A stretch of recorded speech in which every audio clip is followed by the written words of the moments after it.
Hello and welcome to episode 3 of the Successful Mentalist podcast. The podcast is designed to teach you the tips, tricks, methods and strategies that you can use and implement to improve your overall performance and entertainment business. In this episode, we're going to be talking about why mentalism, finding out why you want to do mentalism, and you can use that as fuel to improve your performances. Before we go any further though, I would like to just throw it out there that we are still recording this at the times of the coronavirus pandemic. We are still in a lockdown. So if you hear some background noises, that's why. We're going to try and eliminate those as much as possible. But just in case, there's your reason. A couple of people mentioned that they heard the doorbell in the background of episode 2. Well done. That was an Easter egg. Like, we're going to pretend that was the case. Anyway, I'm not doing this on my own. I'm here with my very good friend and absolute genius, Ashley Green. Wow, thank you. Well, he's gone far there. Everyone quote that, and remember, he's called me an absolute genius. Before we start this episode talking about why mentalism, I just want to say, and I know I said it in episode 2, but again, I want to say a massive thank you again to all the new people who've signed up, subscribed to these podcasts, the people who've signed up to our mailing list to get our free 10 tips to improve your mentalism PDF. I was blown away last week, and even this week, myself and Aidan have been blown away even more. I've been sat there every day just looking at my phone, and it's just pinging every so often with new subscribers, new reviews that we're getting in, and just new people signing up to keep up to date with our stuff. So before we start this episode, honestly, it means the world, so a massive thank you to you all. Of course, like I mentioned, we're now on Spotify, Apple, Google, every single podcast provider, so you can find us everywhere. So of course, if you guys do like what we're putting out there, if you do like these podcasts, our free 10 tips to improve your mentalism PDF, all of the other stuff that we're doing, make sure to leave us a little review on the podcast, on your favourite podcast provider. It would honestly mean the world to us, like I say.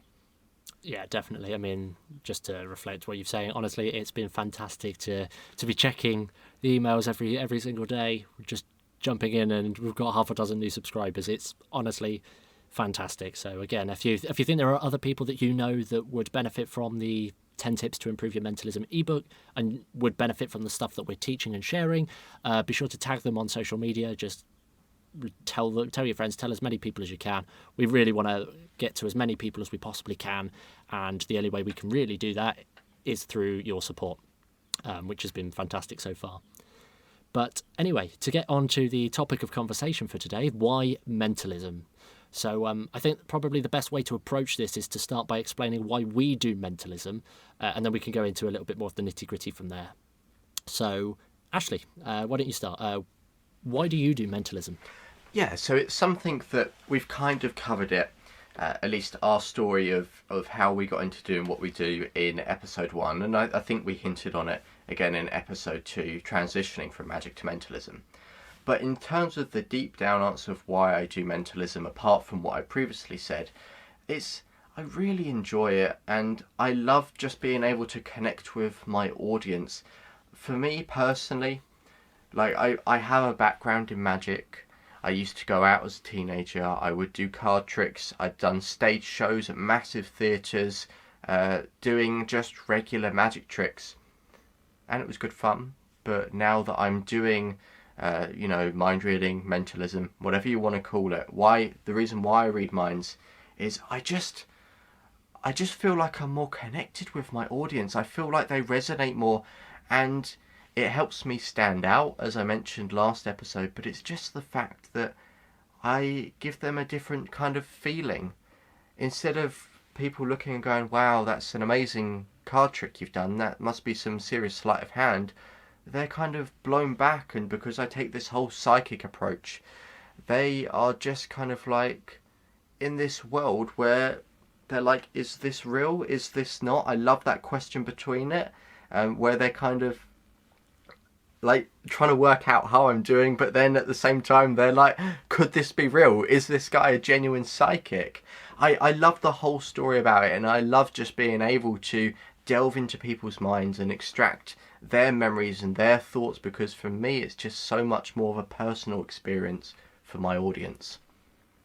Yeah, I love that. I mean, I think I completely agree. I think there's something that it adds variety as well. I think it adds variety in a way that magic typically doesn't. I mean, you can do a card trick and add a presentation. For example, if you was doing an ambitious card routine, I've got to be careful here because I think I slammed it in the last episode a little bit too much, but maybe we edited that out. But anyway, if you're doing an ambitious card and you have the think of a positive memory, and that's what allows it to rise through the negativity. Maybe if that's like that's a bad example, but if that's an approach that you're taking with your magic, it's good. It allows you to talk about this memory.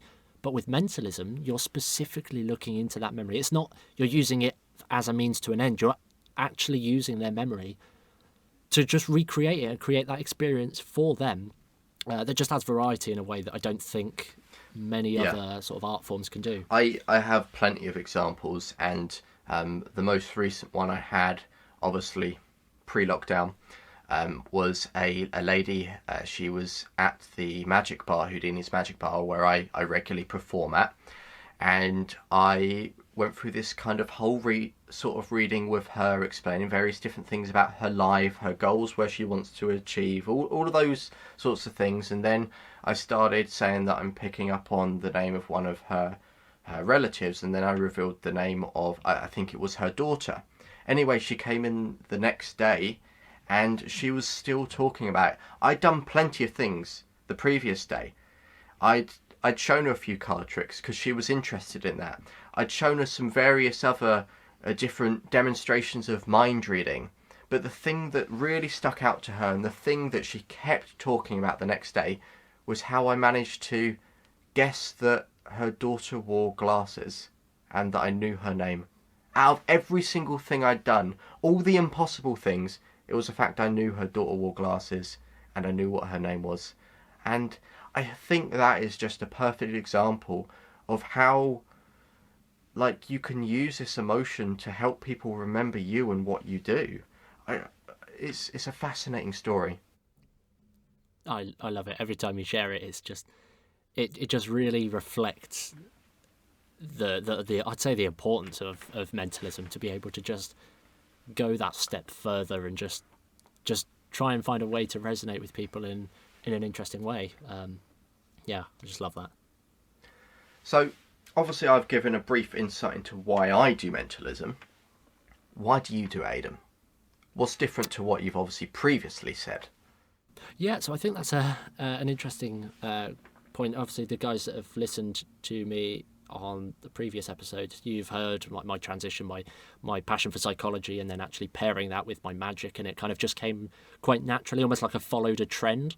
And I think that's probably a slight reason as to why I do it now. I mean, I reflect exactly what you've said in terms of it gives you the opportunity to connect with somebody on a slightly deeper level, on a slightly different level. But for me, I would probably say that it's because it's something slightly different. That's why I do mentalism. I do mentalism because it's something slightly different. It's not just like people see me with a deck of cards when I'm performing, and they think, aha, magician. But what I show them is something that's different to magic. I'm not going to put forward whether it's better or worse than magic, but it's different. They see something different, so the experience changes, and I think that's again what my mentalism can offer. It just offers a different experience for my audience, in an improved way that I don't think I could get with magic or another art form. Does that make sense? Does that? It makes perfect sense, and I think we're both on the same lines of wanting to stand out, because obviously we both have this keen interest in, well, you especially more than me, in doing theatre shows, but obviously, you know, we gig as well, and I do a lot of close-up performance, and that standing out part and being different to the vast majority of entertainers out there, it only helps you when people are looking to book you, the fact that there's that variety.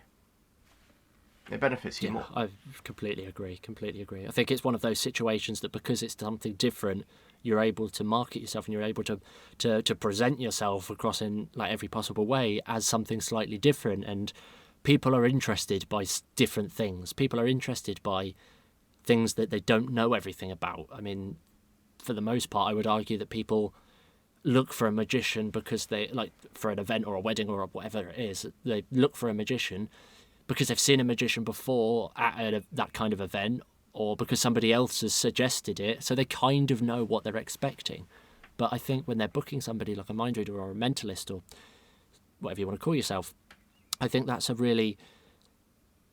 I think it just adds that flavour, and it just gives it another depth to you. So there's already a sense of intrigue. It's, oh, really? Wow, you can read minds.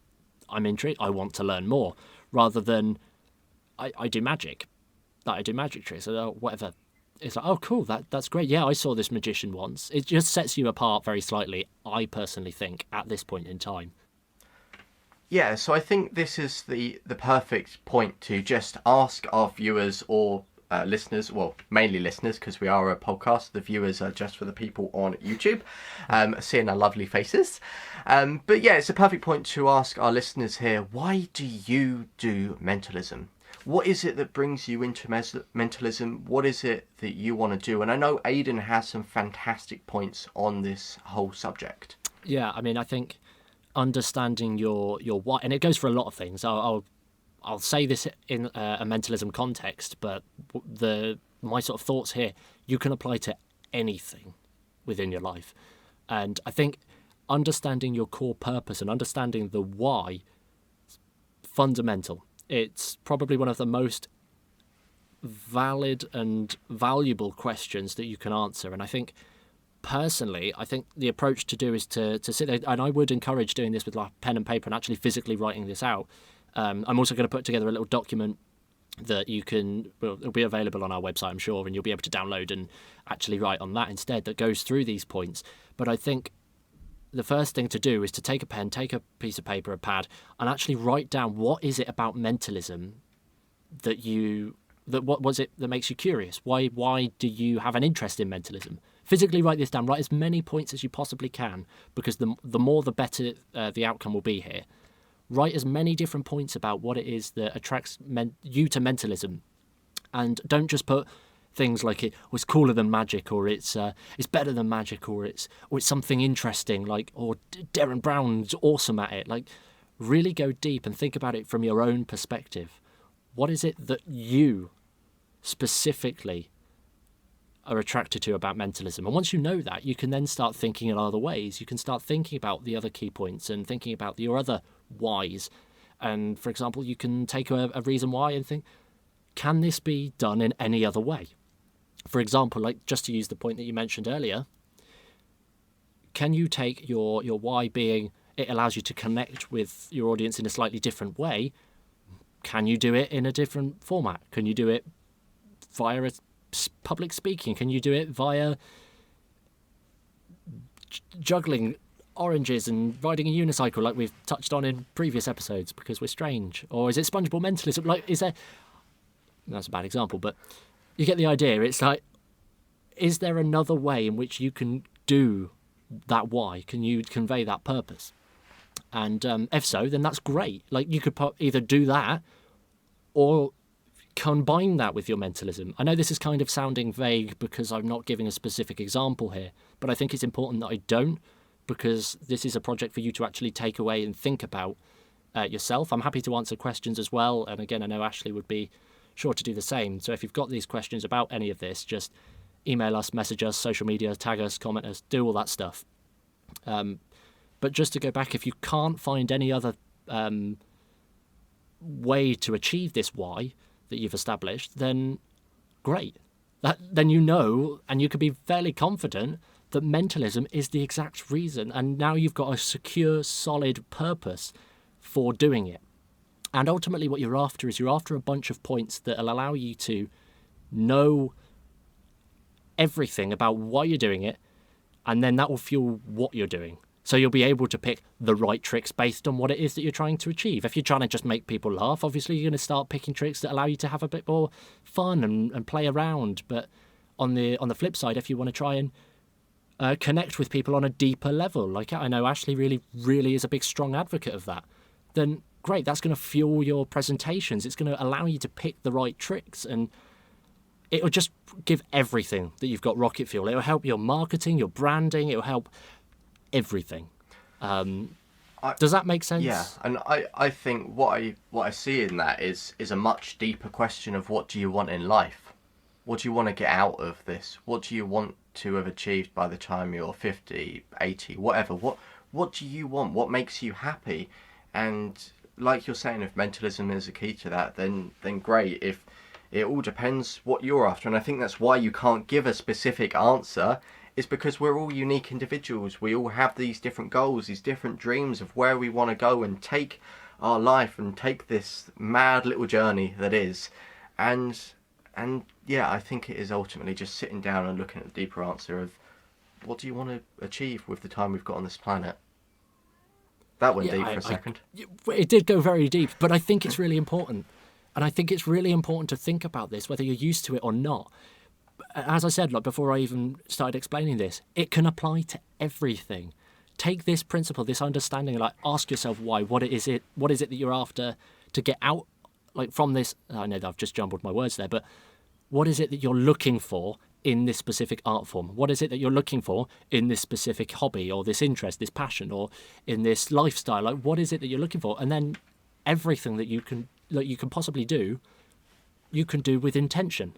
And I think that's not just a valid point for your mentalism and your performances and your business. It is, as you said, hugely applicable to your wider sort of life as well. And again, don't try and just think one-sided here. Just because you've listened to over an hour of us talking, if you've listened to all the previous episodes, just because you've listened to us for over an hour and you've spent a lot of time and perhaps you've spent a lot of money on resources, don't feel that you're locked in to this. I mean, I would hate for you guys to be just trying to force answers and trying to force, like, really play devil's advocate here, because I've got a big list of reasons why I shouldn't do mentalism or why I don't want to do mentalism. But for me, the pros outweigh the cons, and that's why I'm able to do what I do. Yeah, I don't know whether there's anything else you want to add. It's a perfect answer. I mean, of course, we leave it open for you guys. The reason why we set up the Successful Mentalist is we want to share our knowledge to you guys. We want to help all of the listeners out, everyone that listens to this podcast.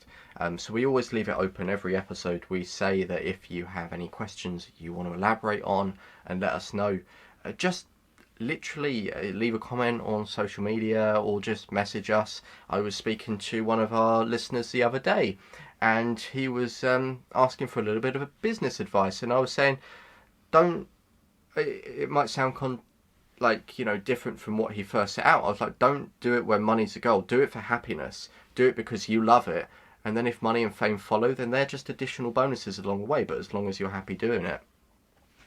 Yeah, I mean, the attachment to the specific things. I mean, I could talk about this philosophy stuff for hours, but I won't. I think it's important to have a reason that's bigger than, oh, it's a good career, easy money maker, something on the side. Like, I think that kind of thinking is just weak. It's flawed. It won't give you as much of a drive. Have something that really gets you up out of bed in the morning and really makes you want to do it because you enjoy it, not because it's your full-time job. I mean, I haven't, and I know Ashley hasn't, we've not been able to just completely take the plunge to just pursue our solo performance careers entirely, out and out. And at the minute, I don't know whether that's going to be a good thing, for me anyway. I just don't know. And again, it's one of those situations that don't throw yourself into something until you're 100% convinced that is it. I mean, don't get me wrong, I love mentalism and I want to be doing it literally for the rest of my life, but I don't know what way I want to do it. And that's the thing. I haven't quite worked that bit out yet. So again, you're going to be learning about us as we follow our journey, and I think that's one of the great things about TSM. That's perfect, and I hope that you guys have taken something from this episode as we nearly come to the end of the kind of foundation month. And this is obviously episode 3. I hope you've enjoyed it. Have you got anything else that you want to add to that, Aidan? No, I don't think so. I think, again, for those that have been really following and understanding what we're doing, this month, every month we're going to be trying to have a theme, and we're going to end with a longer episode talking about like a roundup and a summary of the 3 smaller episodes, as well as sharing additional new content too. So, for example, next week we talk about how to choose the right tricks, and that kind of is going to be a summary, and we'll summarise the 3 episodes, like why mentalism, transitioning from magic to mentalism, our journey, and then ultimately how to pick the tricks, so that you can take this as a foundational month and then build on this. I know that most of our listeners have either got an established understanding. They're not all brand new, but I think it's good to go back to basics. And it's been really helpful for us to just go back to the very basics and then build on that. So no, I've got nothing else to add. That's perfect.